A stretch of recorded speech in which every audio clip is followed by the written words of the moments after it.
And I think to see women come together for other women, even though the Me Too movement includes men as well, but to see these... In 1998, Monica Lewinsky couldn't walk outside without the blinding flash of cameras chasing her every step. Journalists camped outside her door, helicopters hovered overhead, and every late-night comedian had her name on their cue cards. She was ridiculed in headlines, dissected in news columns, and mocked on television night after night. The whole world seemed to know her story, or at least the version they were told. The frenzy wasn't just gossip, it was an industry. Lewinsky became one of the most recognizable names on the planet, and with that recognition came money, at least at first. She was offered fortunes to tell her side of the story. Tabloids, magazines, television networks, everyone wanted the Monica exclusive. One interview alone netted her $1 million, while a book deal landed her another $500,000. In the span of a year, she went from an anonymous intern to one of the most famous women in the world, with enough money to buy the freedom she seemed to have lost. But something strange happened. That money, which seemed limitless, evaporated almost as quickly as it arrived. Bad investments, poor decisions, and a world that was more interested in laughing at her than supporting her made it impossible to hold on to her fortune. For someone whose face was on every television screen, her bank account told a very different story. Today, Monica Lewinsky's financial reality does not match her fame, and the reason why isn't just about money. It's about trauma, betrayal, and the price of becoming a cultural symbol. Monica Lewinsky's story is not just about an affair that shocked the world. It's about the childhood, the family, the decisions, and the patterns that led her there. To understand how she became the most infamous intern in history, you have to go back, long before Washington, long before the Oval Office, to a Beverly Hills girl whose life was built on privilege, conflict, and secrets. Monica Samil Lewinsky was born on July 23, 1973, in San Francisco, California. From the beginning, her life was anything but ordinary. Her father, Bernard Lewinsky, was a respected oncologist, a man who built his career treating cancer patients in Los Angeles. But Bernard's own story was shaped by survival and displacement. His family had been Jewish refugees, fleeing the Nazis in the 1920s. They escaped first to El Salvador, where Bernard spent his early childhood, and later immigrated to the United States when he was 14 years old. That heritage of running, surviving, and reinventing became a quiet but powerful force that ran through Monica's life. Her mother, Marcia Lewis, had a flair for performance and ambition. She wasn't content to remain in the shadows of her husband's medical success. In 1996, just 2 years before her daughter would become a household name, Marcia published a book on the three tenors, Luciano Pavarotti, Placido Domingo, and Jose Carreras. It was a small brush with fame, but it revealed something deeper, a hunger for attention, recognition, and celebrity that seemed to run in the family. Monica's heritage was a patchwork of unusual roots. On her mother's side, her grandfather was a Lithuanian Jew, while her grandmother had been born in the Chinese city of Tianjin when it was still under British control. Her grandmother's parents were Russian Jews who had fled to China before eventually making their way elsewhere. These stories weren't just about geography. They were about survival, ambition, and reinvention. Monica inherited all of that. The resilience of refugees, the privilege of Beverly Hills wealth, and the ambition of a family that didn't just want to live comfortably, but to be noticed. From an early age, it was clear that Monica's family was complicated, ambitious, and tied to scandal in ways that foreshadowed her own life. Monica didn't grow up in a modest suburban home. She grew up in Beverly Hills, inside a Spanish-style mansion worth $1.6 million, a staggering figure in the 1980s. Her father's medical clinic was thriving, bringing in $37,000 a month or over $400,000 a year in today's terms. The Lewinskys lived in the world of wealth, status, and cultural refinement. Vacations cost them $20,000 a year. They drove Cadillacs and Mercedes. They went to the symphony. Life looked perfect from the outside. Monica herself had expenses that would shock most families. As a teenager, she had $720 a month dedicated to tennis lessons. Her babysitter cost $300. Even her hair care bill was $100 a month. These numbers tell a story of extravagance and privilege, of a family that lived large and indulged their children in the luxuries of Beverly Hills life. Her schooling reflected that privilege, too. Monica first attended Sinai Akiba Academy, a private Jewish day school, and later enrolled at John Thomas Dye School. These were the kinds of schools where classmates weren't just students. They were the children of Hollywood producers, industry moguls, and powerful figures. When her peers turned 16, they were given luxury cars as birthday presents. To outsiders, it was a dream world where money and status opened every door. But like so many stories of wealth, the glamorous exterior hid something darker beneath. Behind the gates of their mansion, cracks were forming in the Lewinsky household.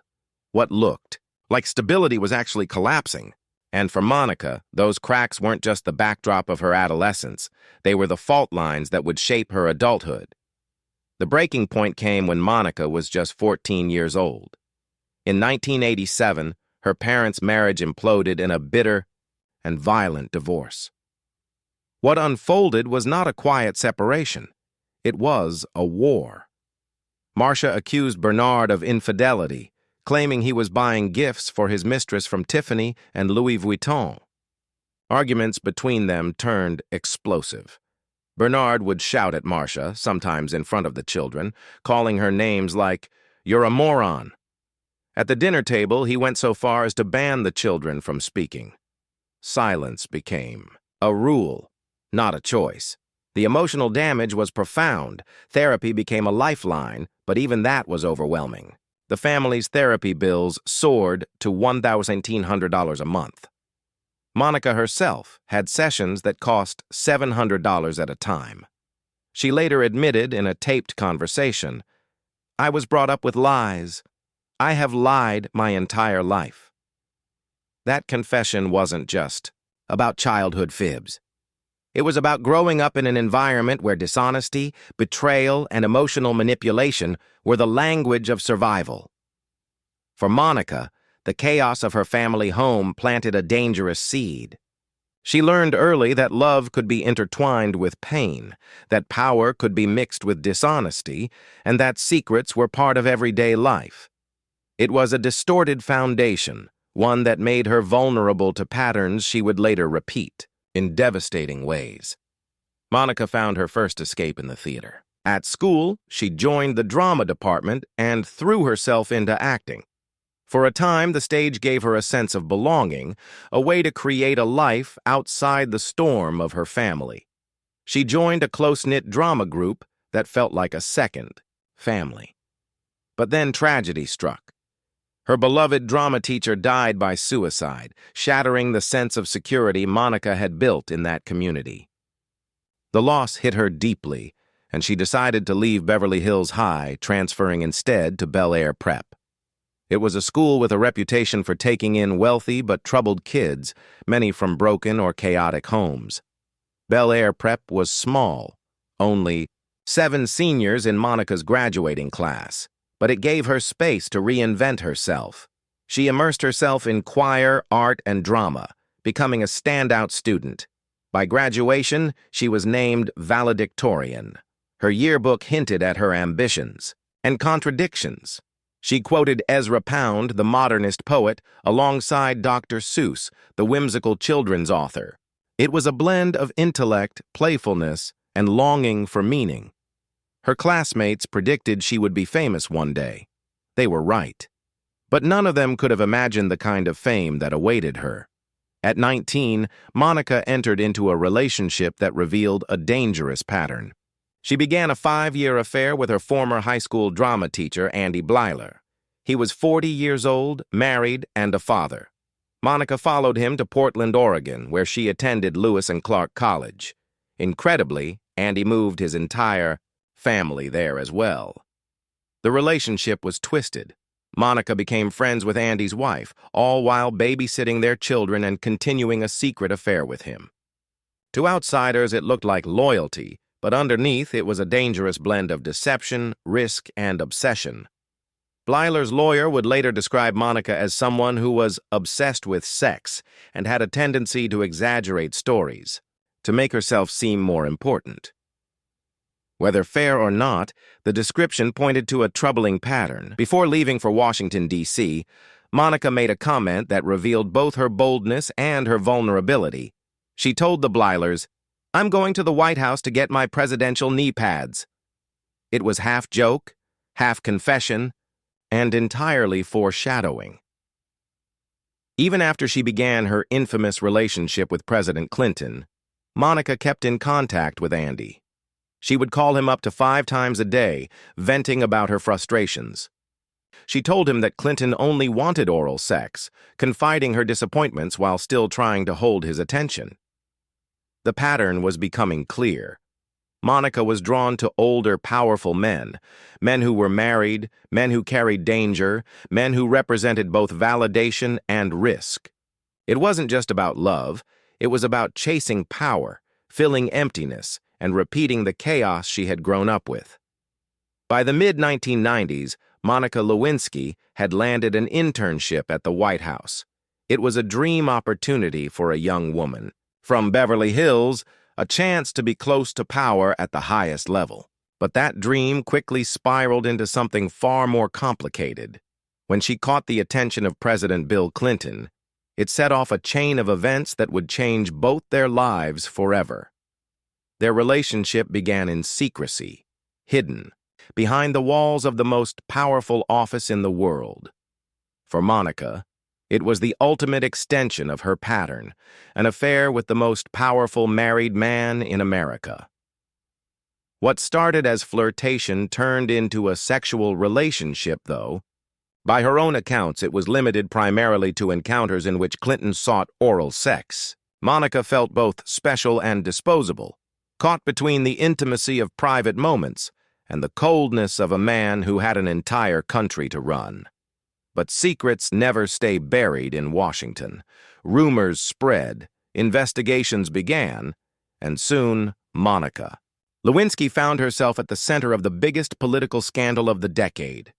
The Starr report, the impeachment hearings, the relentless media coverage, her private life was dissected on a global stage.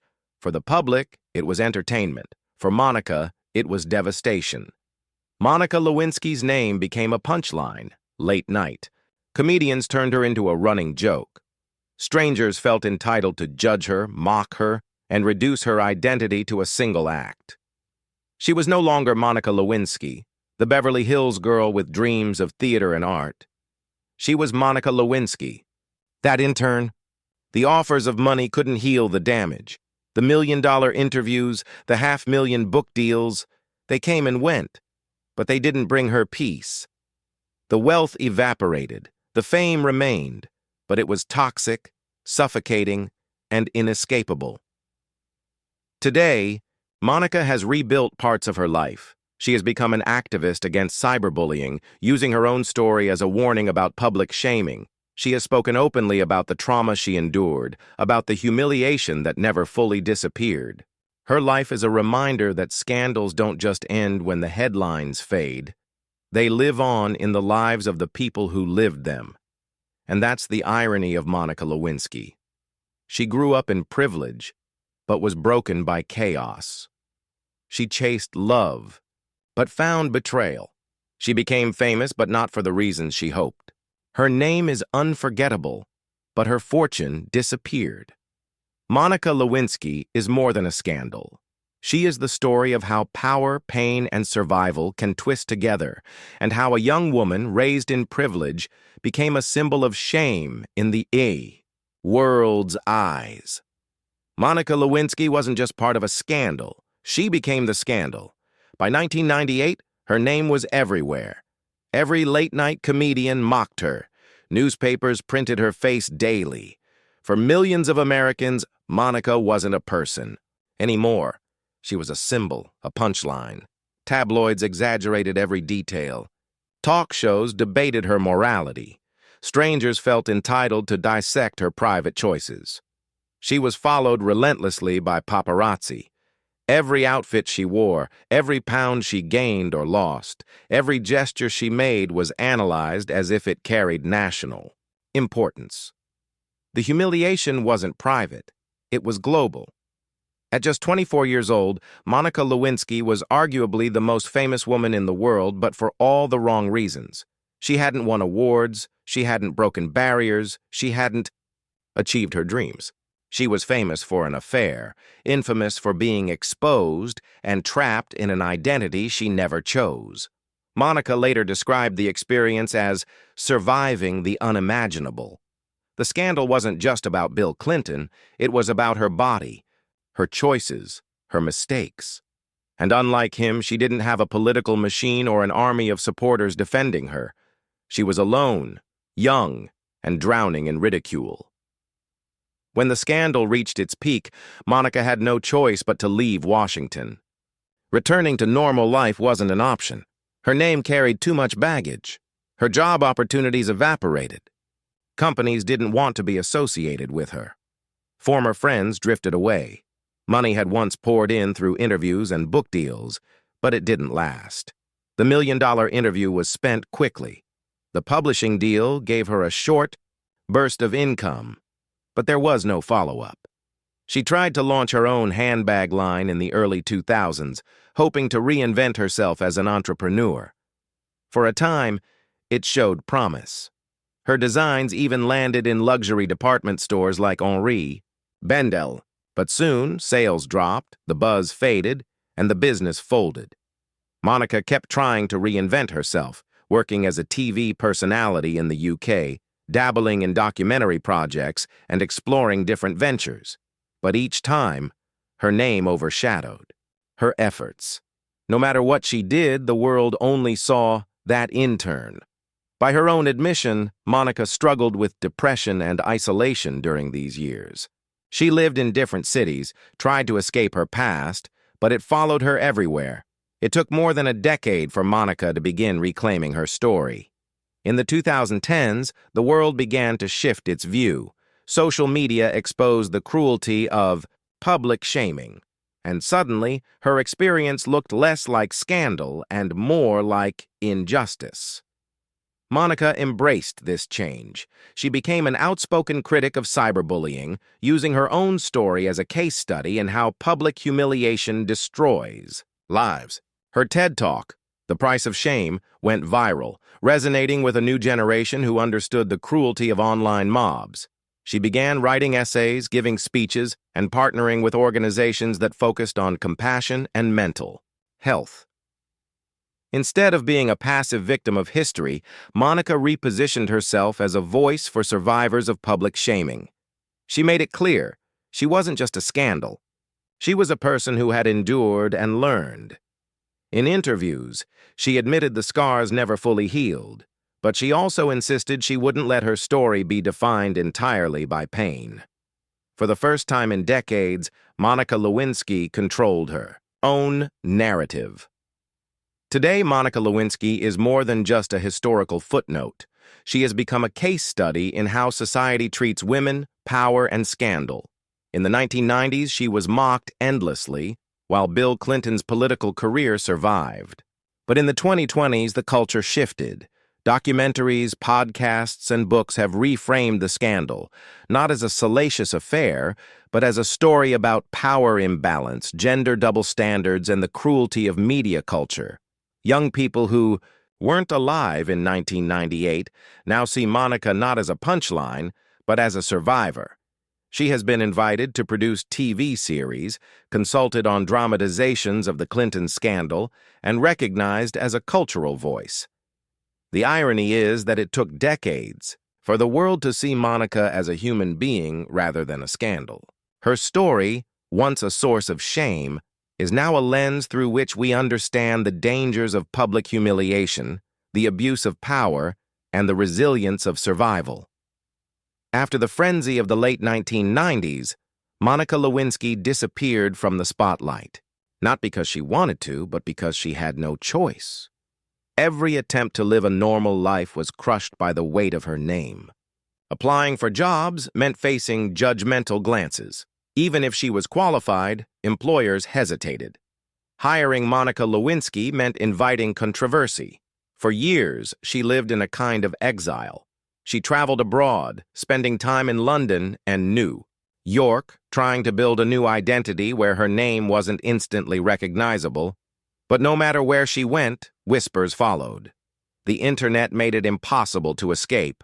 Search her name, and the scandal was the only result. This silence wasn't peaceful. It was lonely, isolating, and suffocating. For someone once chased by cameras, the absence of attention should have been a relief, but it felt more like a prison. Monica Lewinsky was one of the first people in history to be globally shamed in the internet era. In 1998, the Star Report wasn't just printed, it was uploaded online, accessible to anyone with a computer. Millions of people read the explicit details of her private encounters with the president. Her humiliation was digitized forever. In many ways, Monica was the first victim of online bullying at scale. Every joke, every cruel headline, every caricature was shared endlessly. Unlike scandals of earlier decades, hers never faded because the internet preserved it. Years later, Monica admitted that she came close to breaking under the weight of this.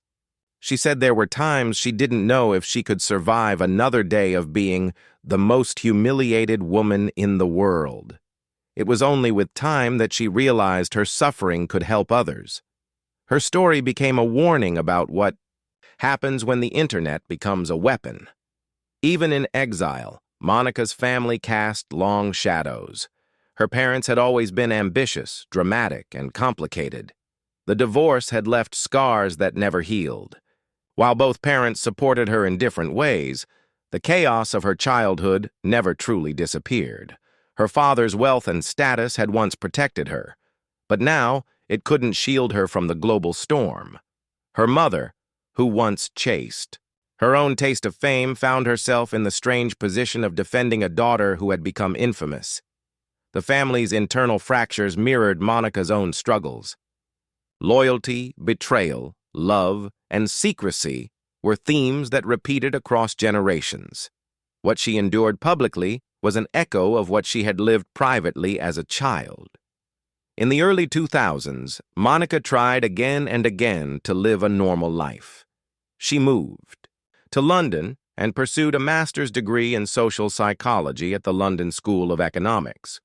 For a while, she lived as a student, blending into crowds, finding freedom in being anonymous. But even there, whispers followed her. Her classmates knew who she was. Professors knew her name. Still, she earned her degree in 2006, proving to herself that she could succeed outside the scandal. She tried dating, but relationships were difficult.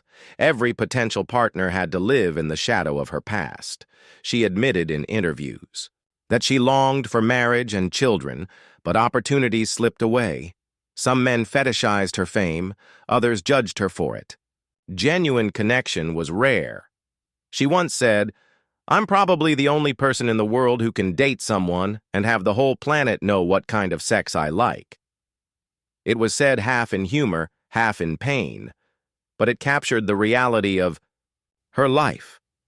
Monica Lewinsky's scandal didn't just dominate politics, it reshaped pop culture.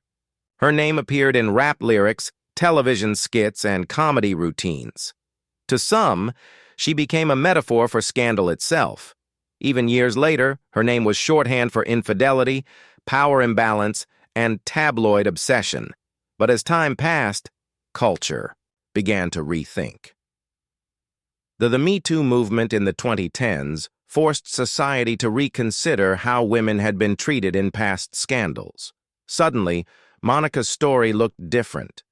People asked, why had she been mocked while the powerful man she was involved with kept his career? Why was she reduced to a joke when she was only 22 years old at the time?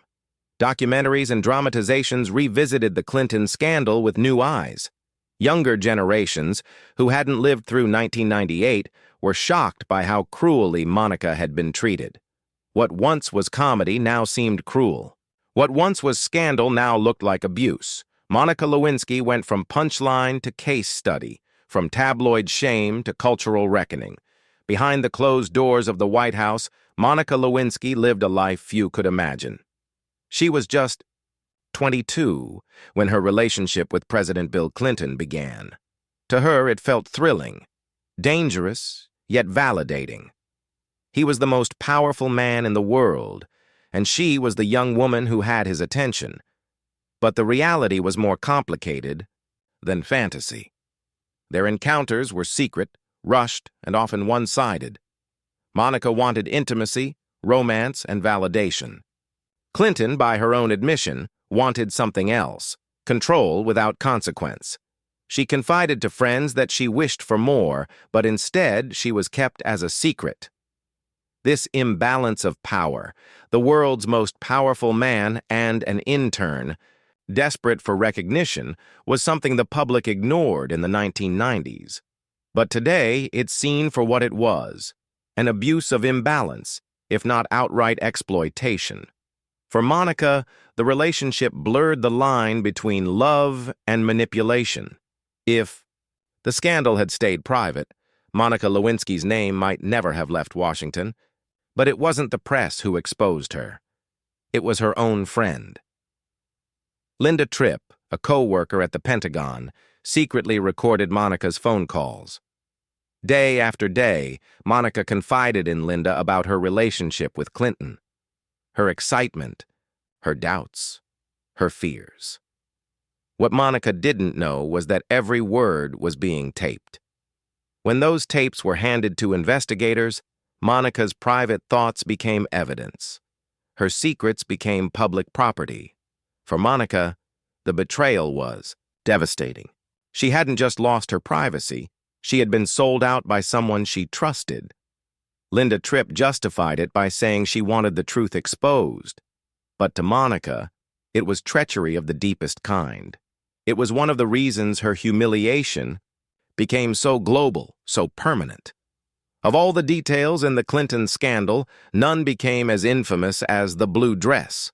Monica had kept it, stained, untouched, hidden away. When investigators obtained it, the dress became the most talked about piece of clothing in modern American history. The blue dress wasn't just evidence, it was a symbol.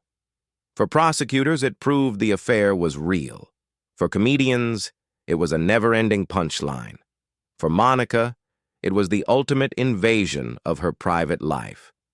A garment that should have been meaningless became the most recognizable object of the 1990s. Decades later, Monica admitted she couldn't throw it away because it represented the truth. Without it, she feared no one would believe her. With it, the truth destroyed her.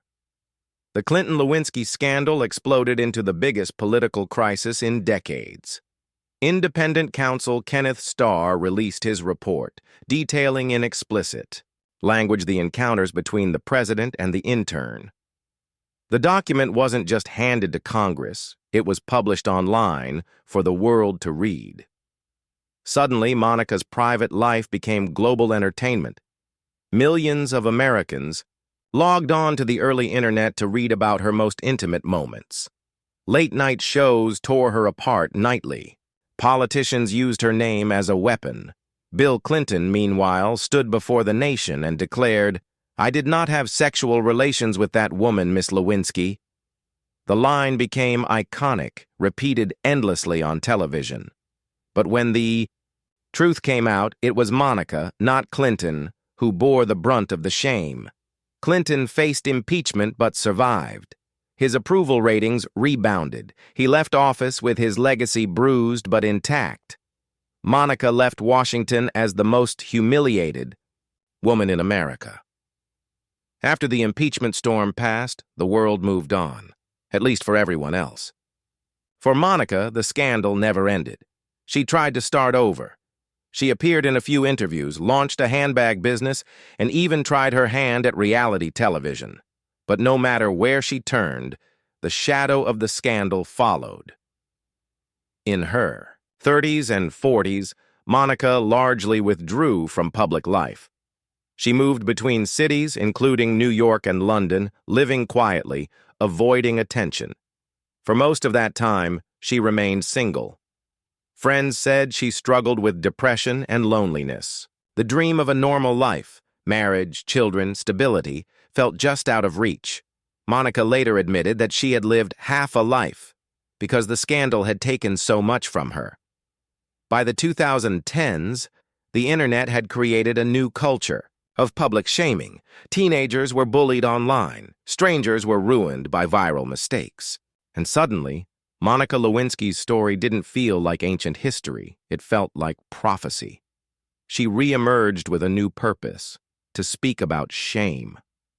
In 2015, she delivered a TED Talk titled The Price of Shame. It became one of the most watched talks of the year. In it, Monica explained what it felt like to be destroyed by the media, to be reduced to a caricature, to have your worst mistake define your entire identity.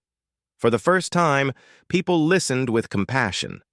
Younger generations who had grown up with the internet understood her pain in a way the 1990s never could. Monica wasn't just the butt of a joke anymore. She was a survivor of public humiliation, a pioneer in a world that hadn't yet understood how cruel it could be.